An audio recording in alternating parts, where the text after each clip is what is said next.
Hello learners, welcome back to my channel the learners lab. ये chapter 3 है class 9 politics का, जिसका नाम है इलेक्टोरल पॉलिटिक्स। ये इसका पार्ट 2 है। पार्ट 1 ऑलरेडी अपलोड कर रखा है। तो हमने पार्ट 1 में पढ़ा था what is democracy, democratic countries, non democratic countries, हमने अच्छे से पढ़ा था। उसके बाद हमने पढ़ा था why do we need election, हम इलेक्शन हमें क्यों चाहिए होता है, ऐसी क्या ज़रूरत है कि इलेक्शन करते हैं।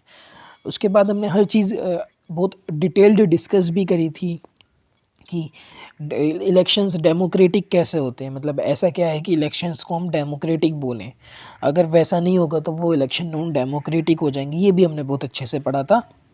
और पॉलिटिकल कंपटीशन क्या है, उसके होने से क्या फ़ायदे हैं क्या नुकसान है, वो भी हमने पार्ट 1 में पढ़ा था। स्टेट लेवल पे किस तरह से इलेक्शन होते हैं वो हमने अच्छे से पढ़ा था। सेंट्रल लेवल पे भी पढ़े थे और हमने विलेज लेवल पर किस तरह से इलेक्शन होते हैं वो भी पढ़ा था। एक हमने इंडियन जनरल इलेक्शन 2019 की पूरी रिपोर्ट पढ़ी थी। अब पार्ट 2 यहाँ से शुरू होता है, जहाँ पर है रिजर्व्ड कॉन्स्टिट्यूएंसी। अब रिजर्व्ड कॉन्स्टिट्यूएंसी क्या होता है? कॉन्स्टिट्यूएंसी बेसिकली क्या होता है कि जो स्टेट को छोटे छोटे पार्ट्स में बांट देते हैं पॉपुलेशन के बेस पे, उसको बोलते हैं हम कॉन्स्टिट्यूएंसीज। अब कुछ ऐसे सेक्शंस भी हैं जो बहुत ज़्यादा वीकर सेक्शन है, मतलब जिसके पास सही से कोई रिसोर्स नहीं होते, एजुकेशन नहीं होती, उनके पास बड़े बड़े कोई कॉन्टैक्ट नहीं होते कि वो कोई इलेक्शन में पार्टिसिपेट कर सकें। तो ऐसे लोग अगर पार्टिसिपेट नहीं कर पाएंगे तो उनका जो एक राइट है कि कोई भी इलेक्शन में, एक डेमोक्रेसी में कोई भी इलेक्शन में खड़ा हो सकता है, कोई भी लीडर बन सकता है। लेकिन अगर हम ऐसे लोगों को नेगलेक्ट करेंगे जो कि एजुकेशन में पीछे हैं, रिसोर्सेज में पीछे हैं और उनके कोई बड़े बड़े कॉन्टैक्ट नहीं है, तो हम उन्हें लीडर बनने का मौका ही नहीं देंगे, तो ये एक तरीके से फिर कंट्री डेमोक्रेटिक नहीं है। डेमोक्रेटिक में क्या है कि हर किसी को बराबर बराबर हक मिलता है, हर किसी को बराबर बराबर राइट्स मिलते हैं। लेकिन अगर हर किसी के पास बराबर राइट्स नहीं हुए तो वो डेमोक्रेसी कैसी? अगर कोई एजुकेटेड है सिर्फ वही लीडर बन सकता है, या फिर कोई बहुत पैसे वाला है वही लीडर बन सकता है, वीकर सेक्शंस नहीं बन सकते, तो फिर वो डेमोक्रेसी कैसी? तो हमारे कॉन्स्टिट्यूशन ने कुछ ऐसी कॉन्स्टिट्यूएंसीज़ हैं, कुछ ऐसे हिस्से हैं जहाँ पर सिर्फ वीकर सेक्शन से ही कोई लीडर बनेगा, उसको बोलते हैं हम रिजर्व्ड कॉन्स्टिट्यूएंसीज। कि वहाँ पर सिर्फ एक वीकर सेक्शन से कोई आएगा, वो लीडर बन के वहाँ पर वो जो भी काम करेगा पब्लिक के लिए वो करेगा। तो इससे हमारी डेमोक्रेसी और भी ज़्यादा मजबूत होती है। तो कुछ कॉन्स्टिट्यूएंसीज जो हैं वो रिजर्व होती हैं एससी और एसटी के लिए। एससी शेड्यूल कास्ट और शेड्यूल ट्राइब लोग जो होते हैं एससी और एसटी कैटेगरी के, उनके लिए कुछ कॉन्स्टिट्यूएंसी रिजर्व्ड होती हैं कि इस जगह से सिर्फ यही कास्ट के लोग, यही कैटेगरी, कास्ट नहीं यही कैटेगरी के लोग यहाँ पर सिर्फ लीडर बनेंगे, यही यहाँ से कोई भी नेता बनेंगे, तो उनके लिए रिजर्व्ड होती हैं। कितनी कॉन्स्टिट्यूएंसीज हमने देखा था? 543। पूरे इंडिया में कॉन्स्टिट्यूएंसीज कितनी है? 543। उसमें से 84 किसके लिए रिजर्व है? एससी के लिए। 47 रिजर्व्ड हैं एसटी के लिए। अब ये जो 84 एससी के लिए रिजर्व्ड हैं और 47 एसटी के लिए रिजर्व्ड हैं, इनसे सिर्फ यही उठेंगे और कोई इन यहाँ से नहीं उठेगा। अब 1/3 सीट्स जो हैं वो रिजर्व होती हैं वुमेन के लिए। 1/3 मतलब तकरीबन 33, 1/3% सीट जो होती हैं वो वुमेंस के लिए रिजर्व होती हैं। लेकिन हाँ, सिर्फ जो लोकल लेवल के जो इलेक्शंस होते हैं, rural election, panchayat, municipal corporation, municipalities, इन सब में होती हैं। कई बार ऐसी अपील्स भी आई हैं कि वुमेन के लिए लोकसभा इलेक्शन या फिर बड़े बड़े इलेक्शन, राज्यसभा में भी 1/3% सीट, 1/3 सीट करें। लेकिन वो बहुत सी बार ऐसी अपील्स गई भी हैं, लेकिन वो रद्द हो जाती हैं। फ़िलहाल वुमेंस के लिए 1/3 सीट सिर्फ जो एक लोकल इलेक्शन है वहाँ तक ही रिजर्व्ड है, उससे ज़्यादा नहीं है। तो आगे देखते हैं वोटर लिस्ट। वोटर लिस्ट क्या होता है? एक ऐसा रोल होता है, उसको हम इलेक्टोरल रोल भी बोलते हैं, जिसमें उन लोगों के नाम लिखे होते हैं जो एलिजिबल होते हैं वोट देने के लिए। मतलब एलिजिबिलिटीज़ क्या है? एलिजिबिलिटीज़ हैं 18+ सिटीज़न। जितने भी 18+ सिटीजन्स हैं वो होते हैं एलिजिबल वोट देने के लिए, वो वोट दे सकते हैं। अगर 18+ नहीं है, 18 साल से कम उम्र है, तो वो वोट नहीं दे सकता। और अगर 18 साल से ज़्यादा उम्र है तो वो वोट दे सकता है, चाहे उसकी कोई भी कास्ट हो, चाहे कोई भी रिलीजन हो, चाहे कोई भी जेंडर हो। ऐसा नहीं है कि जो वोटर लिस्ट आती है उसमें हर किसी का नाम होता है, बस 18 साल से ज़्यादा के हों, कोई भी कास्ट हो, कोई भी रिलीजन हो, कोई भी जेंडर हो, उसमें उन सब का नाम लिखा हुआ होता है कि ये बंदे वोट देंगे इस बार। उसको बोलते हैं हम वोटर लिस्ट। अब जो वोटर लिस्ट में नाम होते हैं, अब उसमें ज़रूरी नहीं है कि किसी एक कास्ट के बंदे ही वोट देंगे, कि यही कास्ट वोट देगी, ये कास्ट एलिजिबल नहीं है वोट देने के लिए, या फिर इसी रिलीजन के लोग वोट देंगे, ये रिलीजन के नहीं देंगे, या फिर बस आदमी आदमी वोट देंगे, औरतें नहीं देंगी, या फिर औरतें देंगे, आदमी वोट नहीं देंगे। ऐसा कुछ नहीं होता इसमें। कोई भी कास्ट, कोई भी रिलीजन, कोई भी जेंडर हो, सब वोट देंगे, बस शर्त ये है 18+ हो उनकी एज। अब कुछ लोग वोट नहीं भी दे सकते, जैसे कि कोई क्रिमिनल है, जेल में है, वो वोट नहीं देगा। अनसाउंड माइंड, कोई ऐसे पीपल हैं जिनके माइंड सही से काम नहीं करता, तो वो एलिजिबल नहीं होते वोट देने के लिए, वरना सब देते हैं। अब जो सीट्स हैं, कोई भी इलेक्शन की जो सीट है इंडिया में, वो हर 5 साल बाद क्या होती हैं, रिवाइज़ होती हैं। इलेक्शंस हर 5 साल बाद होंगे, चाहे कुछ भी हो। हर साल, हर 5 साल बाद पब्लिक के पास नेता जो होता है उनका, उसको चेंज करने का चांस रहता है। तो इलेक्शंस हर 5 साल बाद। अब इलेक्शन फ़ोटो आइडेंटिटी कार्ड, जिसको हम बोलते हैं वोटर आईडी कार्ड बोलते हैं, गवर्नमेंट प्रोवाइड करती है अपने हर वोटर को। जो वोटर लिस्ट में नाम होते हैं लोगों के, उनको गवर्नमेंट एक कार्ड प्रोवाइड करती है कि वो जब भी वोट देने आए तब वो कार्ड दिखाएं। अब कार्ड ना भी दिखाएं तो कोई और आईडी दिखाएं, लेकिन हाँ, वो कार्ड भी ले जाना ज़रूरी होता है। लेकिन अगर इन केस नहीं भी है तो दूसरी फ़ोटो आईडी भी चल जाती है। तो बस इतना ही।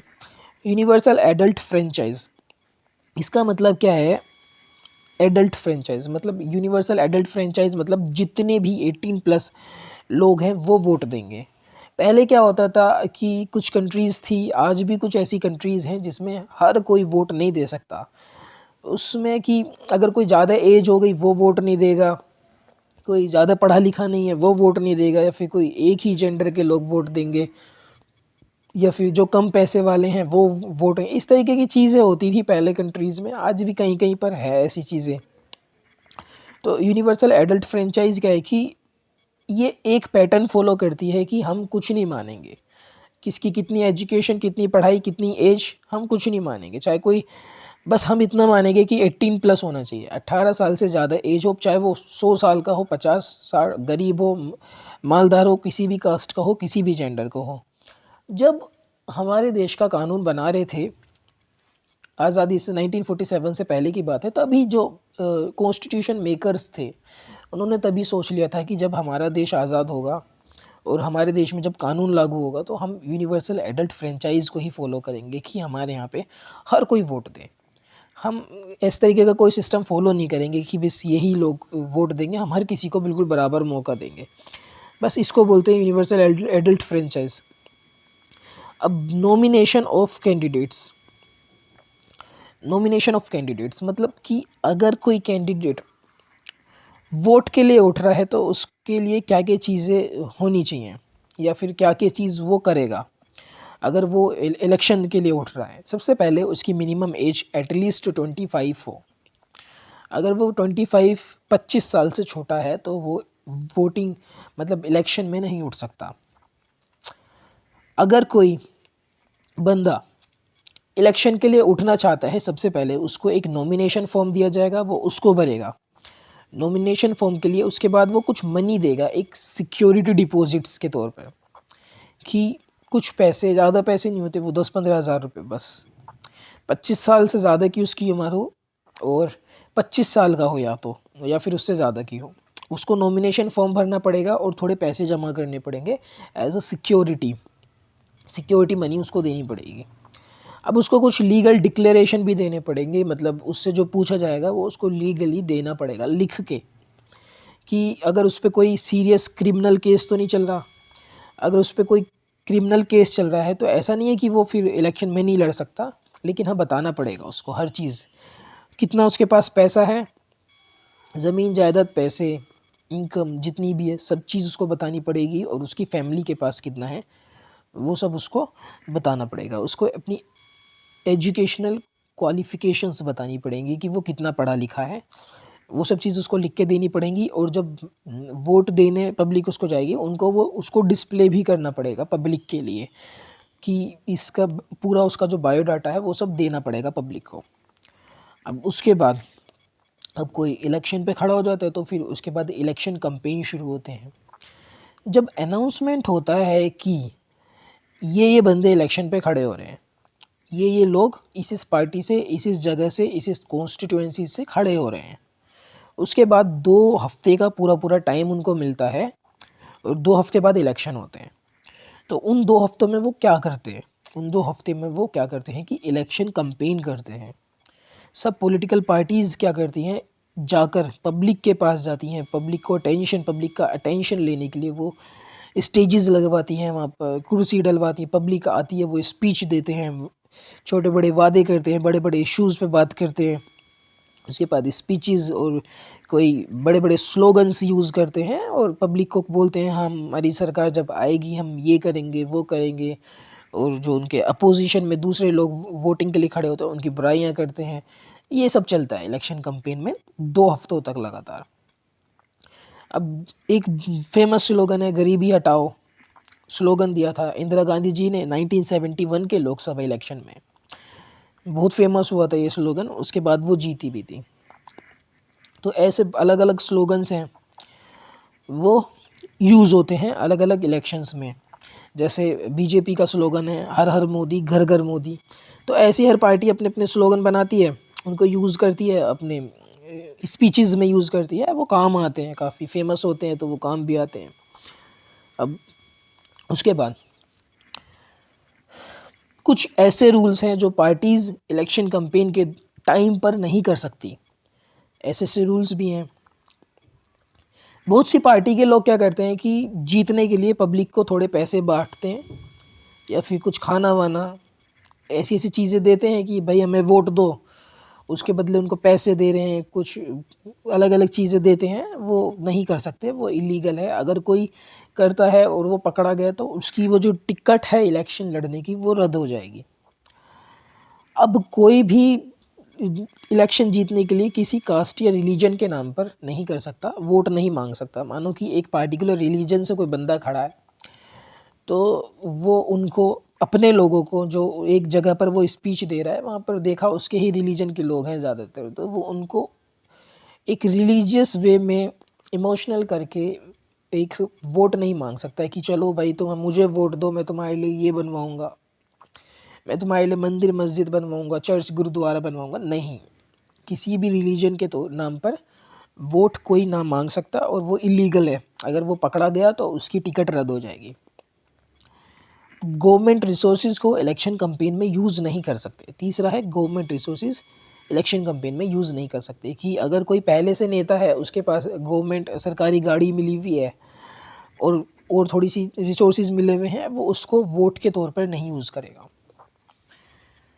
अब क्या होता है कि कोई बड़ी पार्टी है, कोई मालदार पार्टी है, पहले से वो जीती हुई भी है, अब दूसरे इलेक्शन में वो फिर से खड़ी हो रही है इलेक्शन के लिए, तो उसके पास अच्छा खासा पैसा होता है, पावर होती है।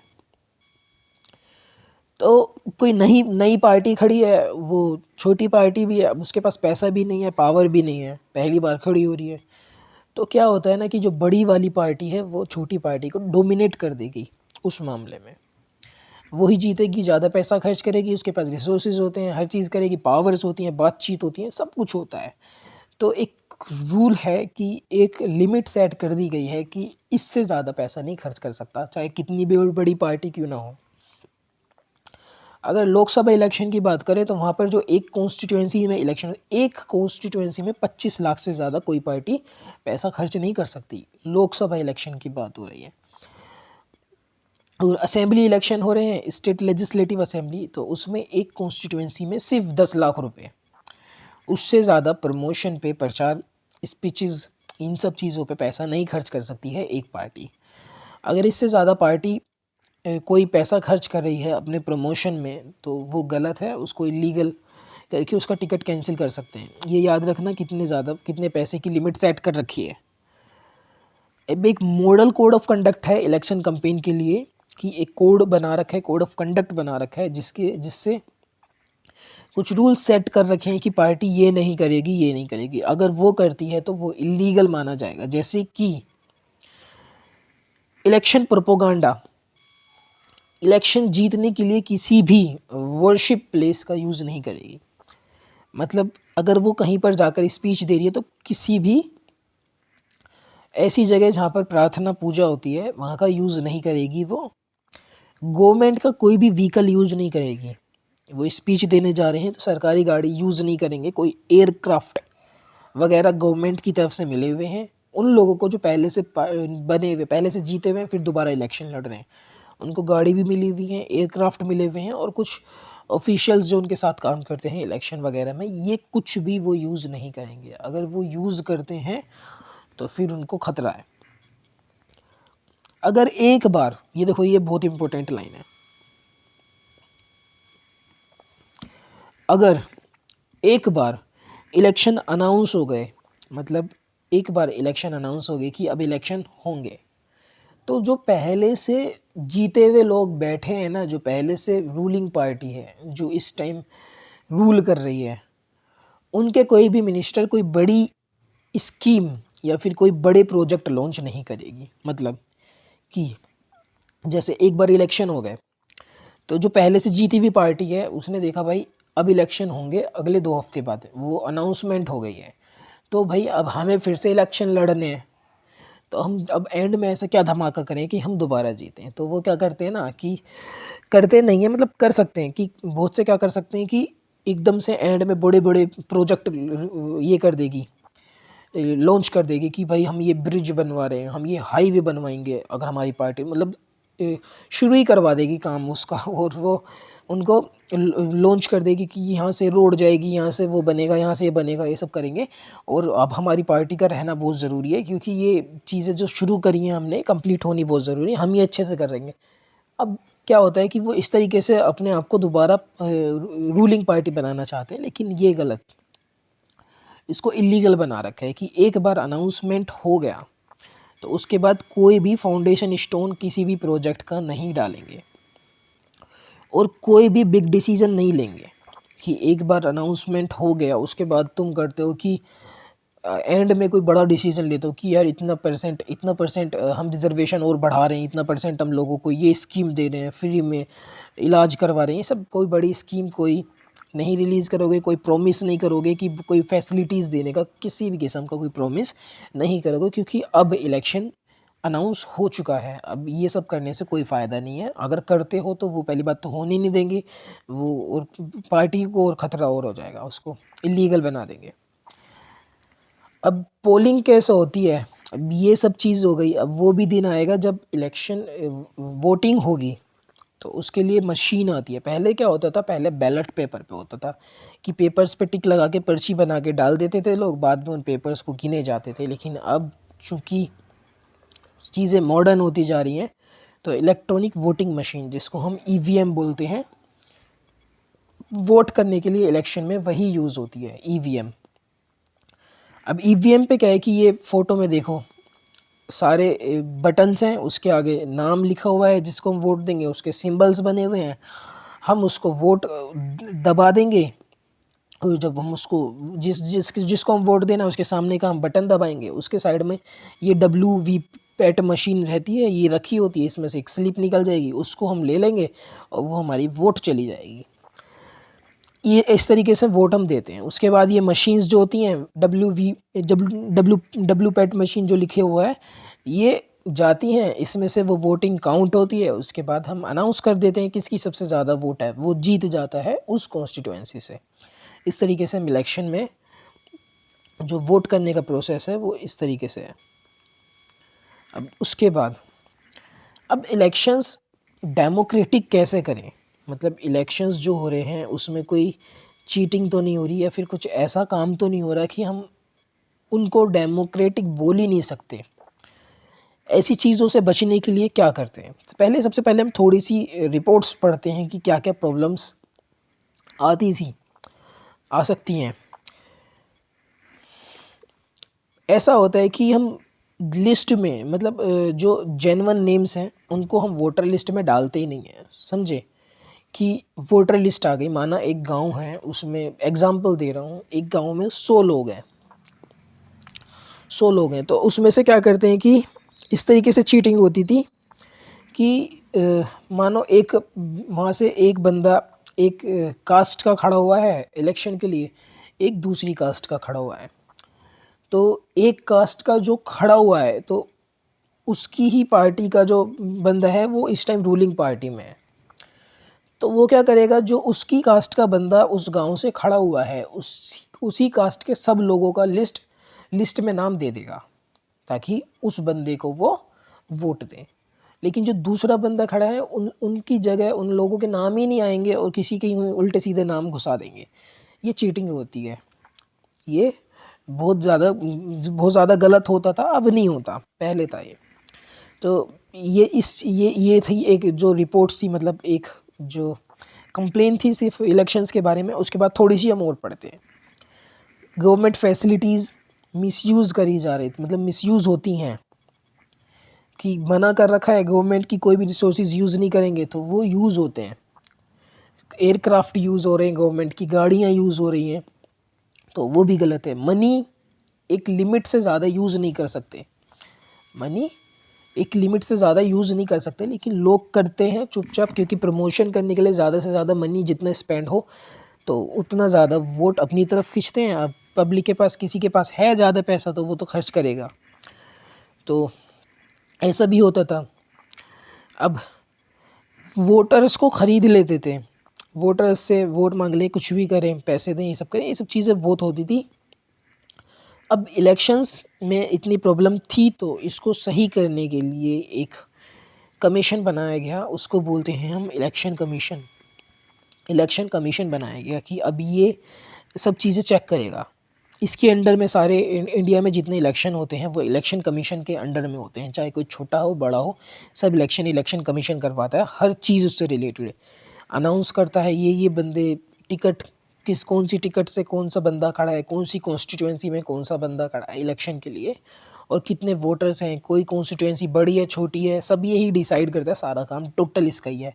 ऑफिशियल्स जो अलॉट करता है इलेक्शन टाइम पे, कि ये ऑफिशियल्स हैं, ये चेक करते रहेंगे इलेक्शन ठीक से नहीं हो रही या नहीं हो रही, ये सब यही इलेक्शन कमीशन करता है। अगर आपने भी कभी इलेक्शन दिया होगा, मतलब वोट दिया होगा, तो आपने देखोगे वहाँ पे बहुत सारे चेक करने के लिए पुलिस वगैरह ऑफिसर्स खड़े होते हैं कि कोई चीटिंग ना करे या फिर कुछ गलत ना हो, सब ये इलेक्शन कमीशन के अंडर में आता है। अब इलेक्शन कमीशन को जब बनाया तो उसका ऐड करा गया आर्टिकल 324, आर्टिकल 324 कॉन्स्टिट्यूशन के पार्ट 15 में इलेक्शन कमीशन के बारे में है। इसके कॉन्स्टिट्यूशन कि किस तरीके से इलेक्शन कमीशन को, इससे जितने भी रूल्स हैं क्या है, ये सब चीज़ article 324 part 15 of Indian constitution में लिखा हुआ है। इंडिपेंडेंट बॉडी है, किसी के अंडर ये काम नहीं करती, कोई इसको जज नहीं करता, इंडिपेंडेंट है। इसमें वन चीफ इलेक्शन कमीशन होता है जो इसका मेन है, कमिश्नर, इलेक्शन कमिश्नर बोलते हैं उसको, जो इसके हेड होते हैं। जैसे इस टाइम राजीव कुमार है, इनका फ़ोटो है। इसमें क्या है कि एक बंदा होता है चीफ इलेक्शन कमिश्नर और दो होते हैं उसके साथ काम करते हैं, वो उनको बोलते हैं हम इलेक्शन कमिश्नर। दो इलेक्शन कमिश्नर और plus one chief election commissioner. Appoint कौन करता है इनको? इंडिया का प्रेसिडेंट। जो प्रेसिडेंट होगा वो चीफ इलेक्शन कमिश्नर को अपॉइंट करेगा, जो ओथ वगैरह ये सब चीज़ें होंगी वो यही करवाएगा, प्रेसिडेंट ही देगा इनको, और उसके बाद इनको इनकी पोस्ट पर बिठा दिया जाता है।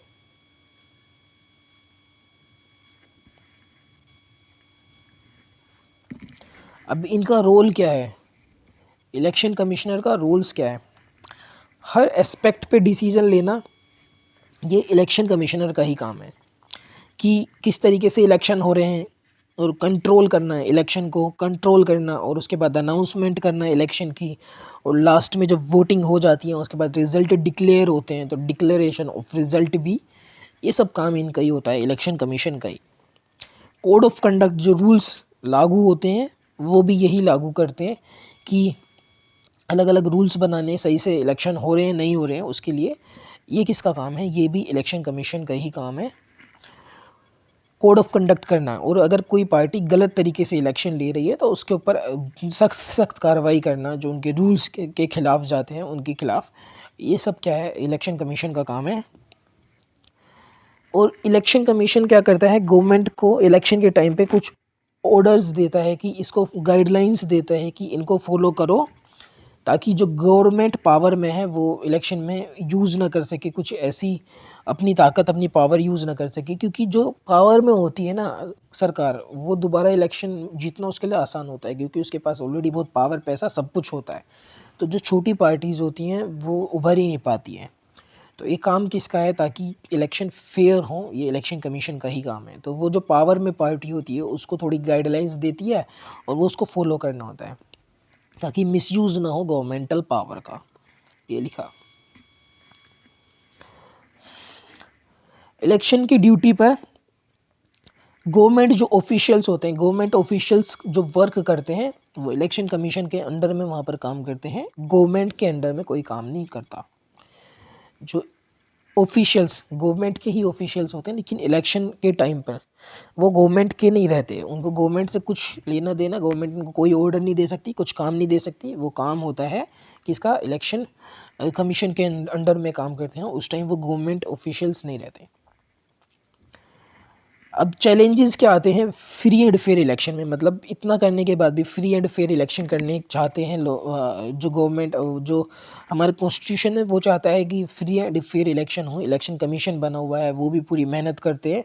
उसके बाद भी कुछ ऐसे चैलेंजेस जो अभी भी फ्री एंड फेयर इलेक्शंस को मिलते रहे हैं। Big parties spend more money and dominate small party, जैसे मैंने आपको बताया बड़ी पार्टियाँ ज़्यादा पैसा खर्च कर देती हैं, डोमिनेट करती हैं छोटी पार्टीज़ को। कैंडिडेट होते हैं किसी का क्रिमिनल कनेक्शन होता है, देखो ध्यान से सुनो, कुछ ऐसे कैंडिडेट जिनका क्रिमिनल कनेक्शन है वो बेचारे सीधे साधे कैंडिडेट को रेस से ही बाहर कर देते हैं डरा धमका के। तो वो जो इनोसेंट कैंडिडेट्स होते हैं वो अपना टिकट ही नहीं, अपना जो सीट है उसको ही फिर लड़ते ही नहीं है वहाँ से इलेक्शन। अब ये भी एक इम्पोर्टेंट टॉपिक है, नेपोटिज्म।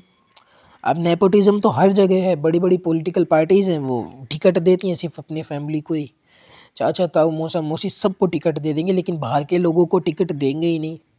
तो ये कहाँ से डेमोक्रेटिक हुआ। अब छोटी पार्टीज़ हैं वो बड़ी पार्टी की वजह से काफ़ी सफ़र करती हैं। अब ये तो खैर कई बार रिपीट ही कर दिया टॉपिक, ये वाला पॉइंट, तो इसमें कुछ ऐसा था ही नहीं। तो चैप्टर यहीं ख़त्म है। ये चैप्टर 3 था इलेक्टोरल पॉलिटिक्स, ये यहाँ पर कंप्लीट हो गया। अब एक बात और, जो मैंने इसकी पहली वीडियो बनाई थी इलेक्टोरल पॉलिटिक्स, उसमें मैंने एक गलती कर दी कि मैंने हेडिंग इलेक्टोरल रिफॉर्म्स कर दिया। पता नहीं क्यों मेरे दिमाग में इलेक्टोरल रिफॉर्म्स चल रहा था, तो बाद में मैंने उसको चेंज करा, थंबनेल भी चेंज करा और वीडियो के अंदर जाकर भी चेंज करा जितना हो सका। तो उस पर उसको इतना वो नहीं करना, मैंने अंदर भी इलेक्टोरल रिफॉर्म्स बोला है एक दो बार, उसके लिए सॉरी। अब चैनल को सब्सक्राइब करो अगर यहाँ तक वीडियो देख ली है तो। Thank you so much for that.